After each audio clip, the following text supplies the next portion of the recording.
So আছে, ছিল এবং থাকবে এই তিনটি জিনিসের পার্থক্য আজকের ক্লাসে তোমরা সবাই জানতে পারবে। So be attentive to the class and practice yourself. কী লিখেছি? আছে, ছিল এবং থাকবে বোঝাতে কিভাবে তুমি বাক্য গঠন করতে পারো।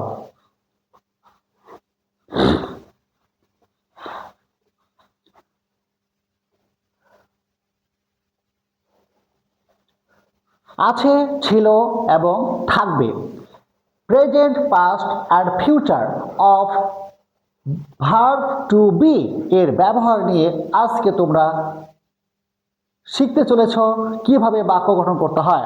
সো চলো দেখা যাক কি আছে। প্রথমে তোমাকে ভাবতে হচ্ছে যে তোমার কিছু আছে, কোনো কাজ করা বোঝাচ্ছে না, জাস্ট সামথিং তোমার কিছু আছে বা তোমার কিছু একটা ছিল বা ভবিষ্যতে তোমার কিছু একটা থাকবে। যদি এরকম বোঝায় তাহলে তোমাকে বাক্যটি কীভাবে তৈরি করতে হচ্ছে? প্রথমে সাবজেক্ট লিখতে হবে, সাবজেক্টের পরে হ্যাভ অথবা হ্যাজ এবং এরপরে অবজেক্ট অর্থাৎ যা আছে। যদি পাস্টে করতে যাচ্ছ তাহলে তোমার করতে হচ্ছে সাবজেক্টের পরে হ্যাড এবং হেডের পরে অবজেক্ট অর্থাৎ তোমার যা ছিল। এবং ফিউচার প্রকাশ করতে চাইলে প্রথমে সাবজেক্ট, তারপরে শেল হ্যাভ বা উইল হ্যাভ এবং পরে অবজেক্ট অর্থাৎ তোমার যা থাকবে।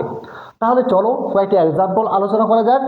এক্সাম্পল নাম্বার 1, যেমন প্রেজেন্টের ক্ষেত্রে আমার একটি বাগান আছে, I have a garden, I have a garden.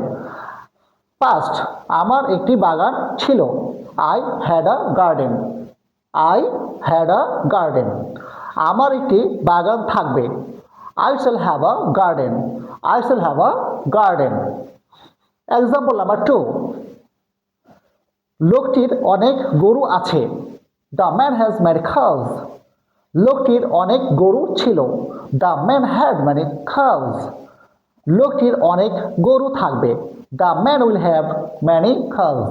সব খুব সহজেই তোমরা এভাবে ছোট ছোট বাক্যগুলো তৈরি করতে পারো এবং বলতে পারো, ছোটদের শেখাতে পারো, বন্ধুদের সাথে বাক্য গঠন করতে পারো আর শিখতে পারো। Always keep in mind that where there is a will there is a way, অর্থাৎ ইচ্ছা থাকলে উপায় হয়, পারি না, হচ্ছে না, এটা কোনো অজুহাত নয়। Thank you very much.